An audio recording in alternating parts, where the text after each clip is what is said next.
Thème 1, chapitre 6, de la structure à la cohésion. Donc on va s'intéresser à la cohésion de la matière. On sait déjà comment ça se passe par rapport à une molécule toute seule, mais en fait il va falloir comprendre comment agissent les molécules les unes à côté des autres.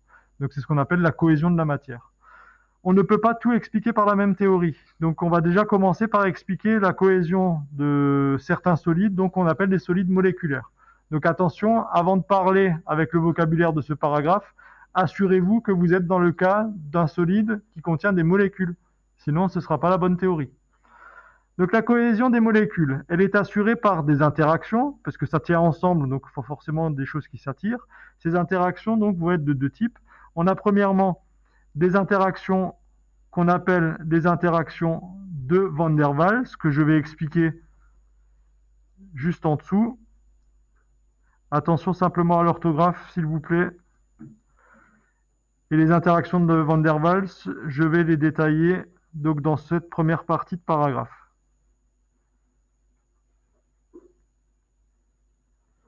Van der Waals, ce n'est pas une autorisation, mais on peut trouver cette abréviation des fois pour noter l'interaction. Je ne vous encourage pas à l'utiliser. Apprenez à l'écrire correctement, ce sera déjà bien. Sachez que les interactions de Van der Waals, donc ce sont des interactions électriques qui sont toujours attractives. Donc ça veut dire que les molécules vont s'attirer les unes par rapport aux autres. Quelque chose qui est surprenant, c'est qu'on me dit ensuite que ça concerne des molécules polaires. Alors ça, je peux comprendre à la rigueur. Des molécules polaires, ça veut dire qu'il y a un côté plus, un côté moins. Mais que ça concerne aussi les molécules apolaires. Donc ça, on va voir comment c'est possible, sans charge forcément partielle. Comment est-ce que ça peut se produire? Alors, dans le cas des molécules polaires, c'est facile à comprendre. Vous avez par exemple ici un cristal ICl qui est constitué d'iode et de chlore. Le chlore est très électronégatif, donc le chlore, il est où? Il est plutôt du côté ici, par exemple, à droite. Donc ça, c'est Cl. On peut le représenter par la même couleur. Donc voilà le chlore à chaque fois. Et si je rajoute un code couleur pour l'iode, avec l'iode, lui, il va être représenté donc par cette sphère qui est un petit peu plus grosse. Alors comment ça se fait que ce soit un petit peu plus gros? Si on regarde le numéro atomique de l'iode, il est plus important que celui du chlore. Vous remarquez que l'agencement ne se fait pas n'importe comment. Très logiquement, on voit que y a un côté plus qui va être attiré par un côté moins. On se rend compte que le plus ne va pas trop chercher à être à côté d'un plus et qui va plutôt chercher à être du côté d'un moins. Alors comment se fait-il qu'il y ait un côté plus, un côté moins? Tout simplement, c'est une molécule qui est polaire et la liaison polarisée. Donc il y a bien un côté plus et un côté moins. Donc jusqu'ici, c'est tout à fait logique à expliquer. Par contre, c'est plus compliqué à comprendre quand on a affaire à des molécules qui sont non polaires, donc apolaires. Des molécules qui ne sont pas polaires, elles, qu'est-ce qui peut justifier, par exemple, que pour le diode, I2, on ait apparition donc d'une charge partielle négative, d'une charge partielle positive, alors qu'il n'y a pas de raison. On a de l'iode, il n'y a pas de raison forcément que ça arrive.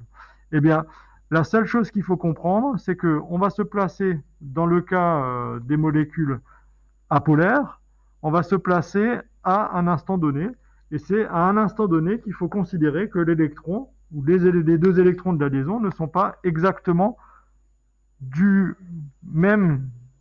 même distance d'un côté et de l'autre de l'atome, et donc vous allez avoir en fait un léger déséquilibre qui va se créer à un instant donné dans la molécule, et ce petit déséquilibre, par exemple ici, l'électron va se retrouver un petit peu de ce côté-là, donc ça va se charger partiellement négativement. Donc ici, automatiquement, ça va se charger partiellement positivement. Au même instant, comme j'ai ce déséquilibre, les électrons qui sont dans cet atome vont être attirés par la charge partielle positive qui est là. Donc on va avoir l'apparition d'une charge partielle négative, et ainsi de suite. En fait, on appelle ça par influence. Par influence, en fait, on va avoir une polarisation, et le mot est important, temporaire. Donc c'est à un instant donné, ça peut arriver. Et cette polarisation temporaire peut quand même expliquer la cohésion de la matière, donc dans le cas de molécules qui sont donc apolaires. Donc ça fonctionne. Vous vous doutez bien que l'interaction avec des molécules apolaires est moins forte qu'avec des molécules qui sont polaires. Donc ça veut dire que par exemple, si je m'intéresse à la température de fusion de ICl, cette température de fusion doit être plus importante que le diode, I2. Pourquoi? Parce qu'il faut que je fournisse plus d'énergie pour séparer les molécules ici que pour séparer les molécules là. Ici, c'est un petit peu moins fort. Donc, je vais devoir fournir moins d'énergie. Donc, voilà le genre d'explication qu'on veut que vous soyez capable de donner avec les interactions de Van der Waals. Pas plus. Il y a les interactions donc de Van der Waals, mais dans le cas des interactions intermoléculaires, donc entre deux molécules, on peut aussi avoir ce qu'on appelle donc des ponts hydrogènes.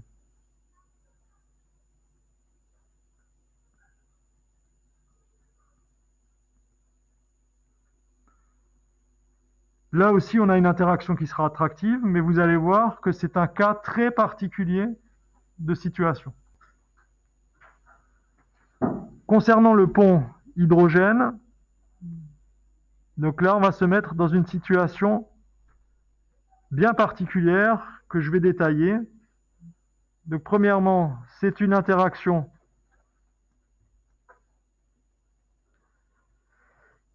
qui est électrostatique. Électrostatique, ça veut dire que ça met en jeu des charges positives, des charges négatives, et elle va être toujours attractive. Alors pour qu'elle soit toujours attractive, ça veut dire forcément qu'il y a du plus qui doit être attiré par du moins, ou du moins qui doit être attiré par du plus. Alors, quand va s'établir le pont hydrogène? Donc il s'établit entre un atome d'hydrogène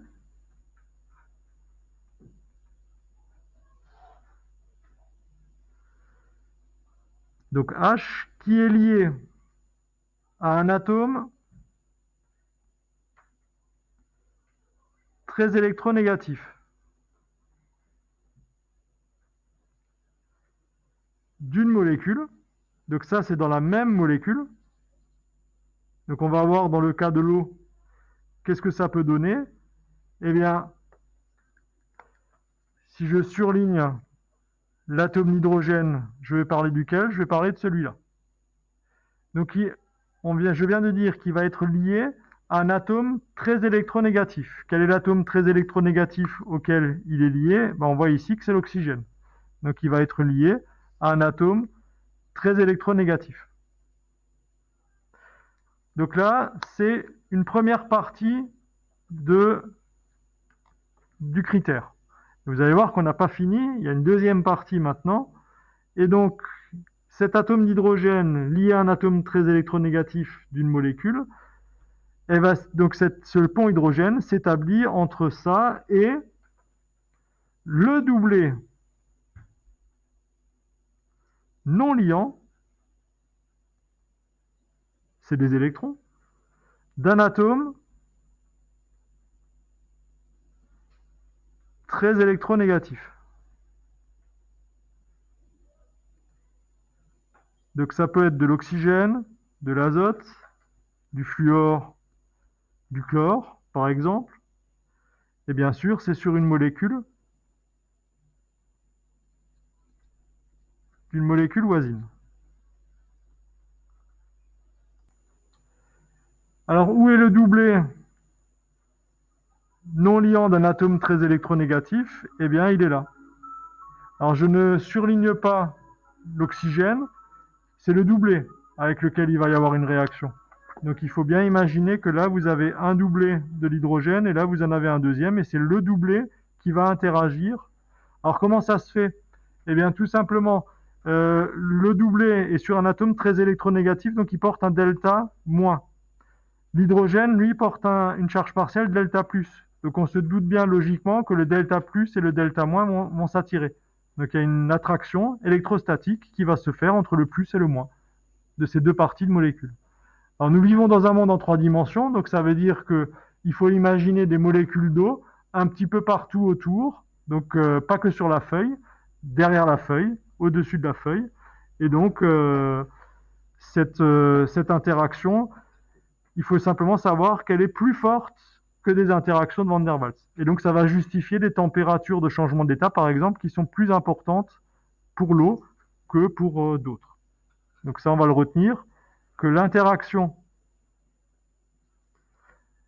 assurée par un pont hydrogène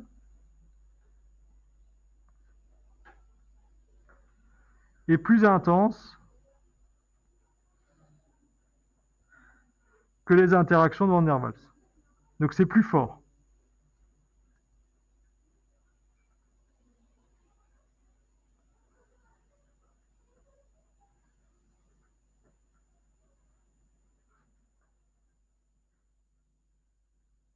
Mais sachez quand même que c'est beaucoup moins intense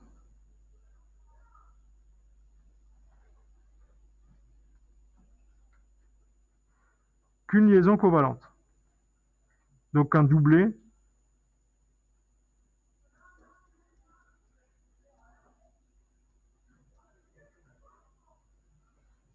donc une liaison covalente, c'est un doublé liant. Donc si je veux casser la liaison entre l'oxygène et l'hydrogène, il va falloir que je fournisse encore plus d'énergie. Donc là, ça ne va pas le faire. Maintenant qu'on connaît les responsables de la cohésion des solides moléculaires. Donc pour les molécules, c'est soit des interactions de Van der Waals, soit des ponts hydrogènes. Comment ça se passe pour les solides ioniques? Donc solides ioniques, comme leur nom l'indique, ils sont composés d'ions. Donc vous avez deux exemples ici. En enseignement scientifique, vous étudiez la cristallographie, donc c'est quelque chose qui vous est un peu familier. Donc on va simplement retenir qu'un cristal ionique, alors pourquoi est-ce que ça s'appelle cristal? Parce qu'il y a beaucoup d'ordres. Donc c'est un empilement ordonné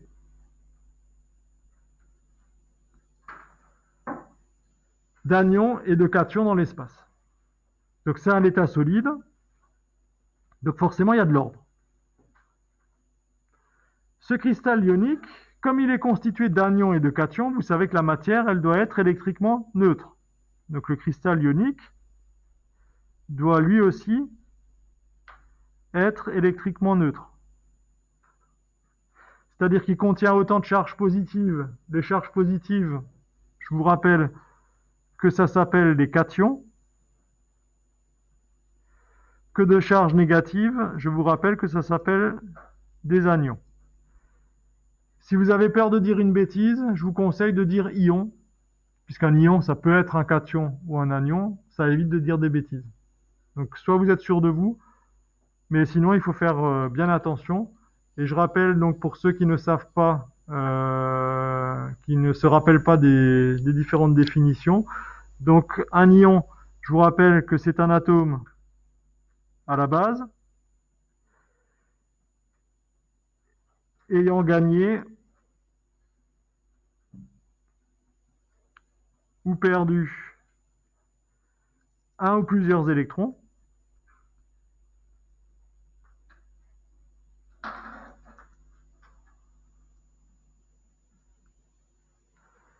Et donc un cation, il faut faire un choix. Donc lui, le cation, il perd des électrons, donc il devient positif, et l'anion, il va en gagner. Donc le cation, c'est un ion chargé positivement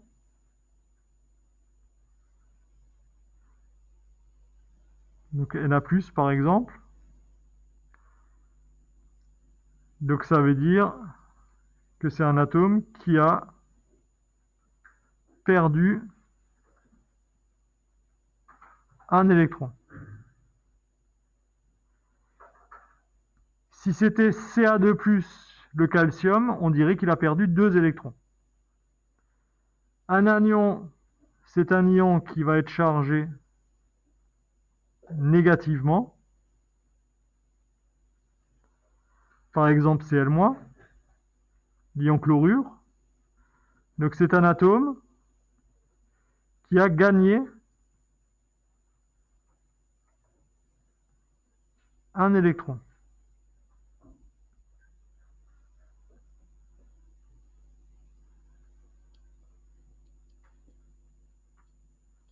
Deux problématiques dans cette partie. Première problématique, c'est juste l'écriture des formules. Alors, il y a une façon très particulière d'écrire les formules des cristaux ioniques, donc il va falloir faire très attention à respecter cette façon de faire. Donc là, ça ne s'invente pas, il faut simplement suivre cette méthode qu'on va appliquer directement en dessous avec des exemples. Donc il y a trois parties importantes. Pour faire la formule d'un cristal ionique, donc la formule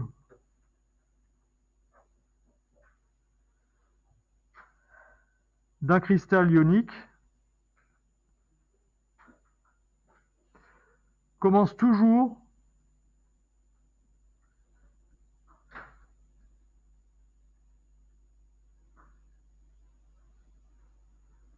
par la formule du cation.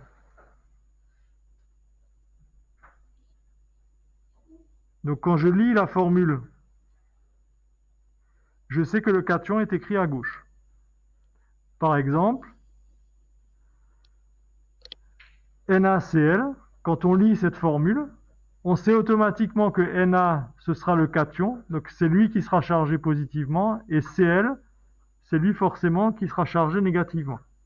Vous remarquez que dans la formule, les charges n'apparaissent pas. Et c'est ça le grand piège, c'est que par simplification, on ne les met pas, mais il faut bien comprendre que ce sont des espèces qui sont ioniques, donc qui sont chargées.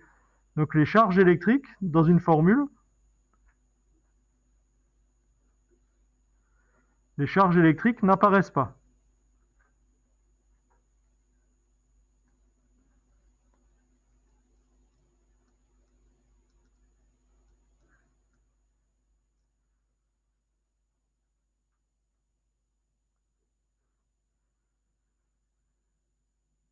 Et le problème, c'est que quand on va nommer le solide, alors ça peut paraître un petit peu bizarre, mais en fait ça vient de l'anglais, c'est que quand on va nommer le solide, on va cette fois-ci commencer le nom par l'anion. Donc ça peut paraître bizarre, mais la formule, on commence par l'écrire avec le cation, mais le nom, on va commencer par l'anion. Alors vous verrez que c'est simplement un problème lié à la traduction de l'anglais vers le français. Donc le nom du solide commence toujours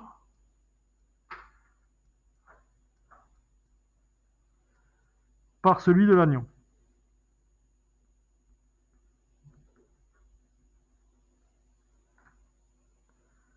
Suivi, bien sûr,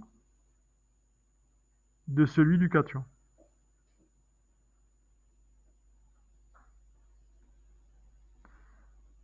Alors, ne les apprenez pas, ces règles, mais soyez capable simplement de les utiliser. Donc, par exemple, NaCl. NaCl, donc on a un cation Na+, un ion Cl-. Comment est-ce que j'écris la formule? Donc d'abord le cation, donc je commence par Na et je termine avec Cl. Il y a un ion sodium pour un ion chlorure, donc je rajoute rien de plus. Mais par contre le nom, je commence par l'anion. Donc on a l'impression qu'on le lit à l'envers en français, on va dire que c'est du chlorure de sodium. Pourquoi cette impression d'écrire à l'envers? C'est parce qu'en fait en anglais, le nom est dans le bon sens. En anglais, on appelle ce composé donc sodium chlorure. Donc c'est dans le bon sens, mais la traduction en français fait que c'est devenu chlorure de sodium. Souvent les noms en chimie, entre l'anglais et le français, il suffit d'inverser et vous passez de l'anglais au français. Donc c'est très simple, mais n'y voyez pas une règle supplémentaire, hein. C'est juste lié à la traduction. Par contre, faites bien attention à une chose, c'est qu'il faut toujours que votre composé soit électriquement neutre. Donc il faut qu'il y ait autant de charges positives que de charges négatives. Donc regardez le deuxième exemple, qui s'appelle donc fluorure de calcium.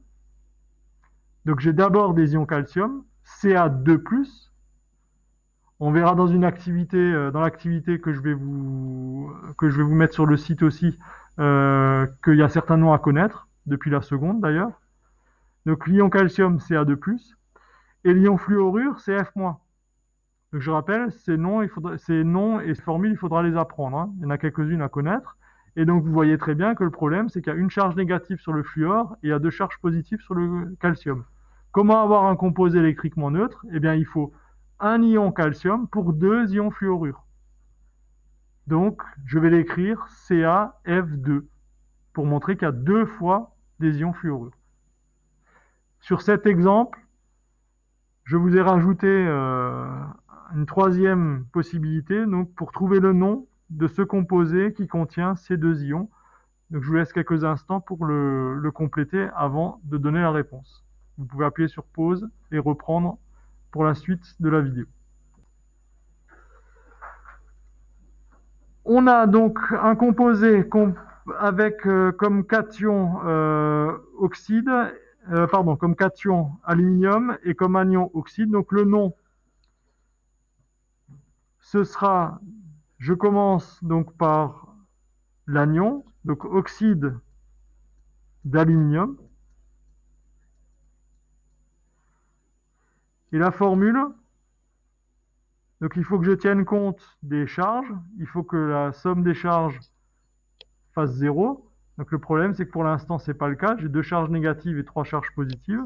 Donc pour tenir compte de ça, je vais prendre 3 fois des ions oxydes et 2 fois des ions aluminium. Donc comment est-ce que je vais noter cette formule? Al2O3. Et donc on verra après ce qui se passe quand on va dissoudre ce composé, par exemple, dans de l'eau. On va voir apparaître les ions, hein. Alors je ne détaille pas plus au niveau de l'écriture, je le détaillerai dans la partie suivante. Mais voilà comment on écrit les formules. Donc les charges n'apparaissent pas. La formule, c'est d'abord le cation. Donc on a bien d'abord l'aluminium dans la formule. Mais par contre, dans le nom, c'est d'abord l'anion. Donc c'est d'abord oxyde. Et donc les deux correspondent. C'est avec l'habitude que vous allez vous y faire. Comment est-ce qu'elle s'assure cette cohésion? Eh bien, ça, on sait déjà comment ça se passe. Ben, le plus va attirer le moins. Ça s'appelle comment? Ça s'appelle les interactions électrostatiques, tout simplement. Donc la cohésion du cristal ionique, donc là c'est plus moléculaire, hein. Ne racontez surtout pas que c'est ça qui est responsable pour les molécules. Donc elle est assurée par les interactions électrostatiques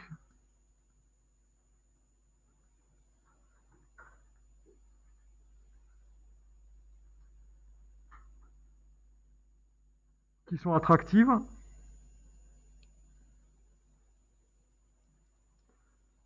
entre cation et anion.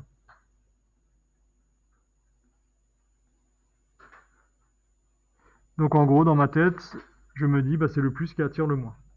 Et donc quelle est la loi qui régit ça? Bah, tout simplement, on la connaît déjà, elle s'appelle la loi de Coulomb. Vous vous souvenez, donc on a une force avec une constante qui va séparer les deux charges. Donc on a par exemple QA fois QB sur la distance au carré et fois une constante qui s'appelle K. Et voici la loi de Coulomb. Donc on pourrait me demander de calculer la force qui s'exerce entre deux ions dans un cristal ionique, connaissant la distance entre les deux ions, connaissant la charge. Alors attention, la charge, vous faites attention. Par exemple, si je prends Ca2+, Ca2+, la charge, ce ne serait pas plus 2, hein. Je rappelle, le plus 2, ça veut simplement dire qu'il a perdu 2 électrons. Donc c'est les charges, c'est 2 fois la charge élémentaire, hein, qu'il faut multiplier. Donc 2 fois E. Et pareil pour Na+, c'est pas plus 1, c'est plus une fois la charge élémentaire.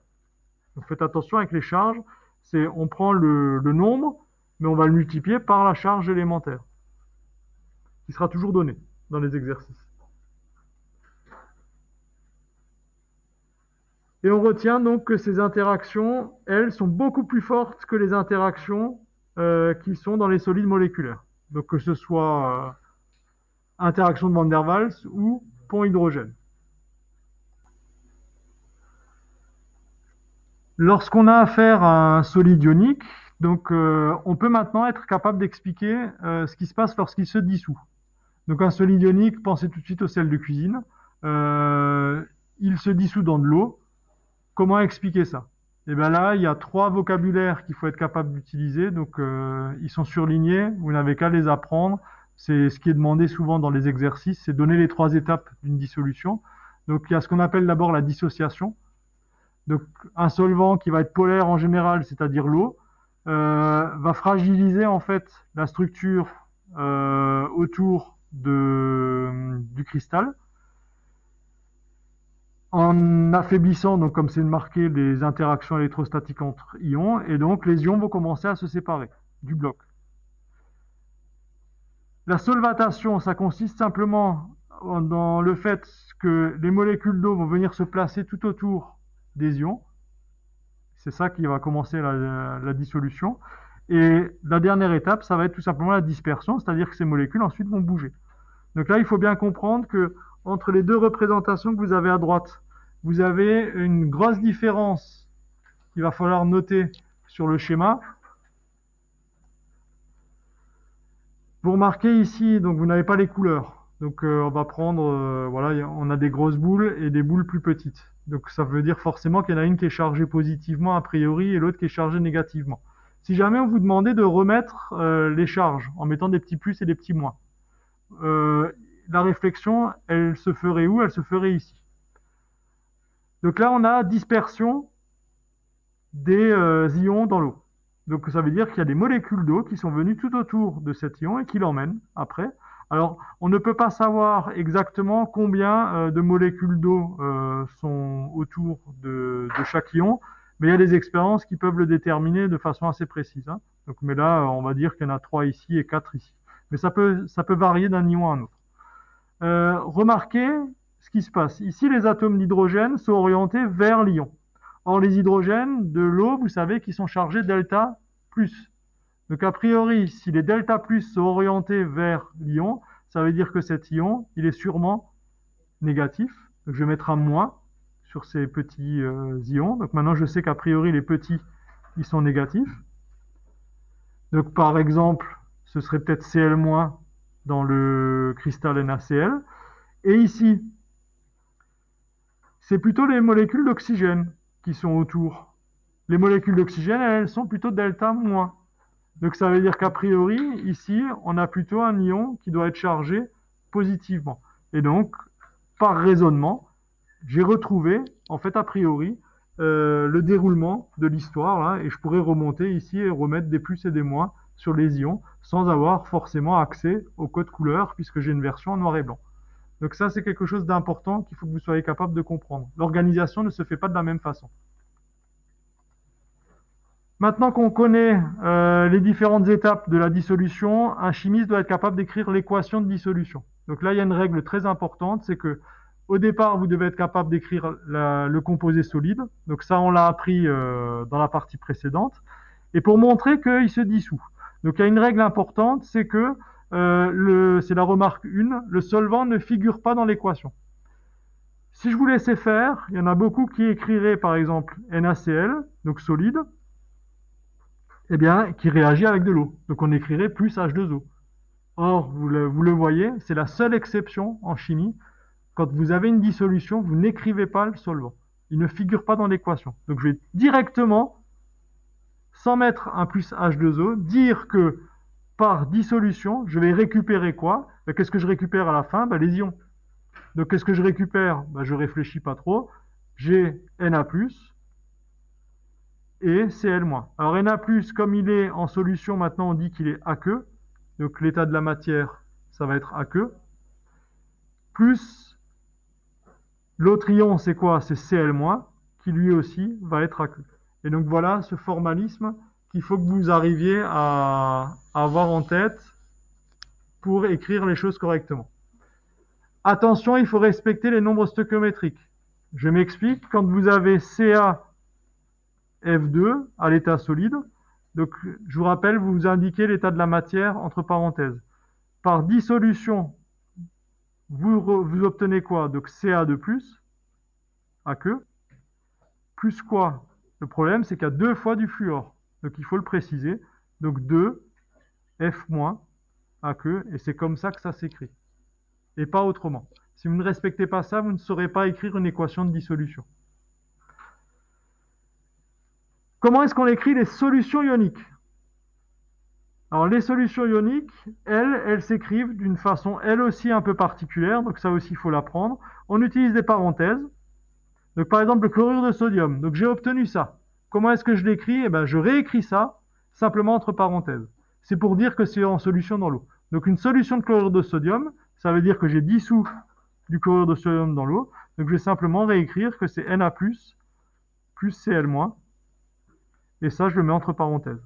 Les parenthèses indiquent que c'est en solution. Donc l'acide chlorhydrique, on verra quand on fera l'activité sur les formules. Donc on trouvera que c'est H+, plus Cl-. Alors toujours aqueux. On n'oublie pas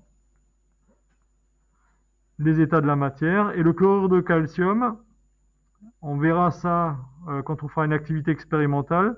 Donc ce sera Ca2+, plus 2 Cl-, puisqu'il y a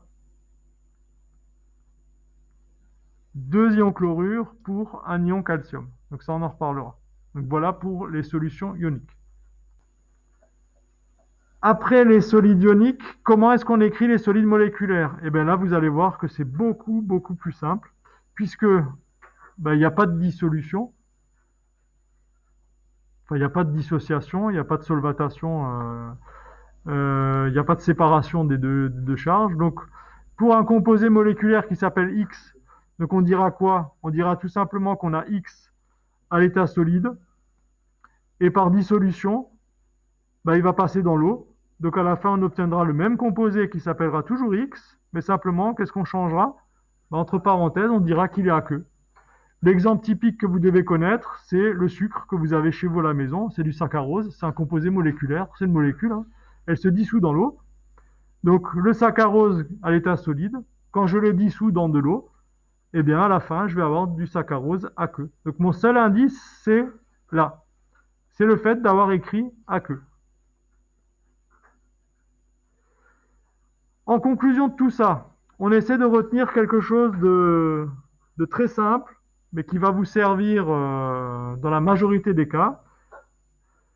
Ça peut se traduire un petit peu par qui se ressemble s'assemble, c'est-à-dire qu'un solvant qui sera polaire pourra dissoudre des espèces chimiques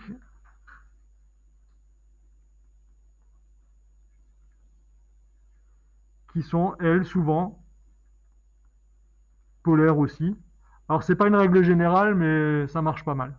D'accord? Ne la prenez pas comme une règle générale. Vous vous en doutez bien, il y a toujours des exceptions. Mais en majorité, quand vous avez un solvant polaire, il va dissoudre des composants qui sont polaires. Des composés, pardon, qui sont polaires. Et donc, on va quand même rajouter la deuxième phrase, mais vous allez le comprendre très facilement. Un solvant qui, lui, sera apolaire, lui, a priori, pourra dissoudre plus facilement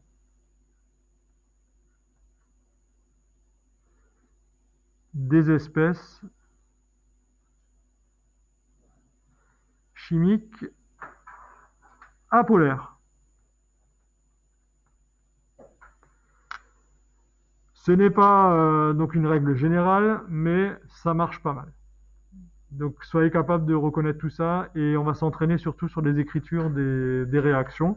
Donc on s'arrête là pour l'instant. La dernière partie, on la reverra prochainement. On va se focaliser déjà sur des petits exercices d'écriture de dissolution. Alors souvent plutôt des dissolutions de composés ioniques, parce que les composés moléculaires, comme vous le voyez avec l'exemple qui est là, il n'y a rien d'exceptionnel à écrire ça. Bon travail!